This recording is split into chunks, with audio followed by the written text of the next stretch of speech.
मी अनिल दवे, मी रहिवासी Asapura cooperative housing society near Umeshnagar post office.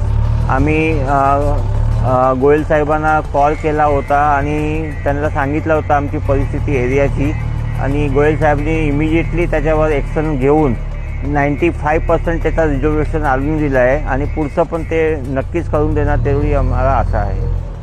आता रात्रीचे 2:30 वाजले, मी JCB बघितलं आणि मी बाहेर आलो आणि इकडे कमीत कमी 10-15 लोक हाजीर आहे आणि ते लोक एकदम मस्त कामं करून घेत आहेत।